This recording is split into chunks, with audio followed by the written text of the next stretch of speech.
This is a review of the Samyang 85mm T1.5 lens, a medium telephoto prime, probably, I think, maybe, and I want to be careful here, probably one of the best budget lenses that you can buy. Certainly is for Sony FE mount cameras.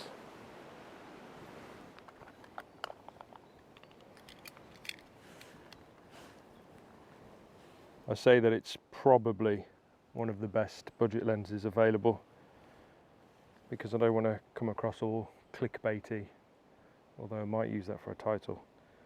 I don't want to come across all clickbaity, and when I started doing these YouTube reviews, I thought I'll be careful to keep them natural and communicate as I would to a person or close to it, rather than adopt the clickbaity, overly flamboyant, fake personality of an over-caffeinated, overly excited American teenager full of jump cuts and fake flamboyance.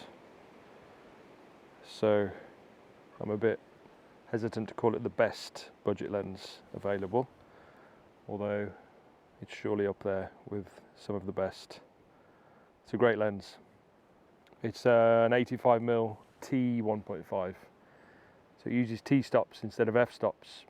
What this means in reality is that it's been measured for what they call transmittance levels, so it uses T for transmittance instead of f-stops.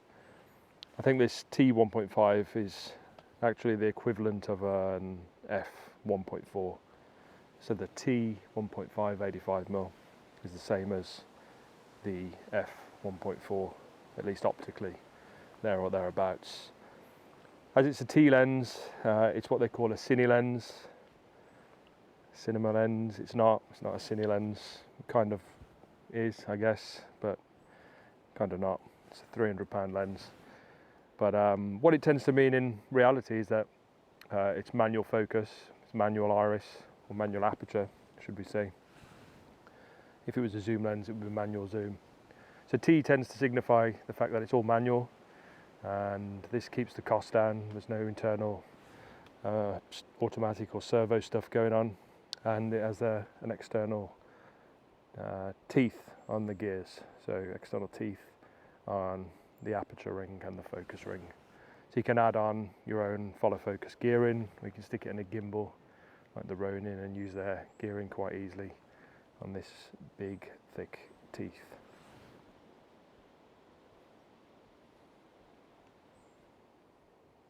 There's an 85mm Sony GM lens that kind of competes with this. It's a very different lens in reality.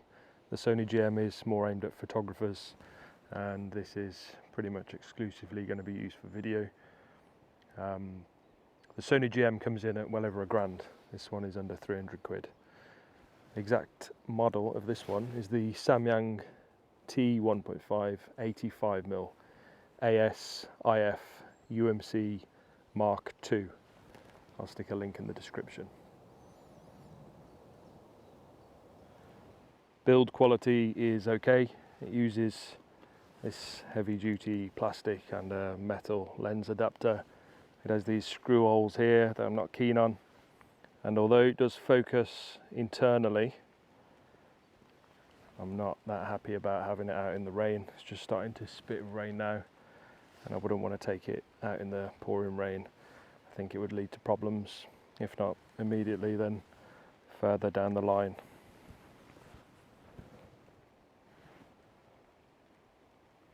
The shallow depth of field that can be achieved with this lens is fantastic.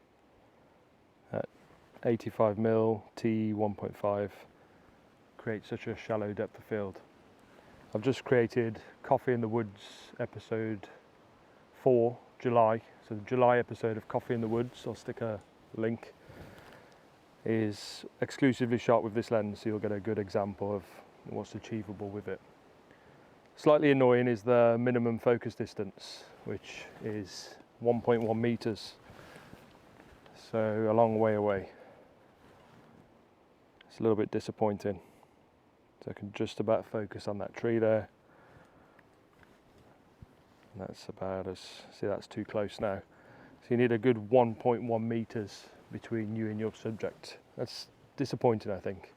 I've got the 20mm prime that has a minimum focus distance of about that. The 50mm is about there, but the 85mm is suddenly over a meter away.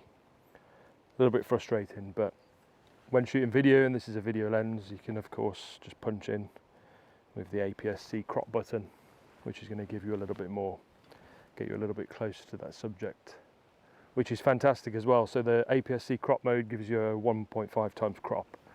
So on this lens, 85mm will give you the equivalent of 42.5 of 120, almost 130mm at T1.5, which is fantastic.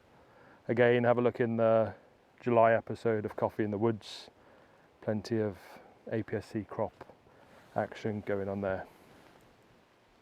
I really like the smoothness of this aperture wheel. It's not clickable, unfortunately, but it is very smooth. And what it does allow is for a really fine adjustment down at the bigger ends of your T-stops.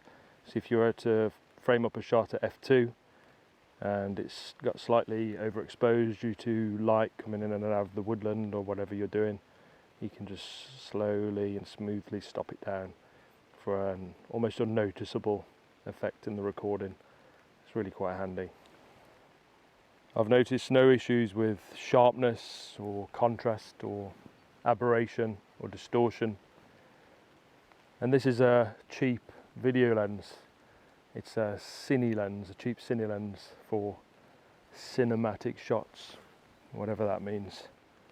I've been working in TV for over a decade and I still don't know. But this is a video lens. It's not a lens that you want to waste much time analysing shots at 200% f9 of a focus board for imperfections. It's not a lens for that. It's a video lens.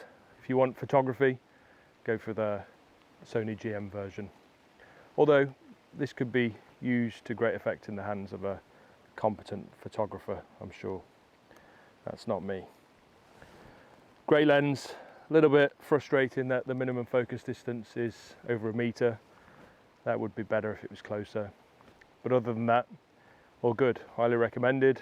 A little bit concerned about the weatherproofing as the rain comes down. Reminds me that I should probably get out of here and keep it dry.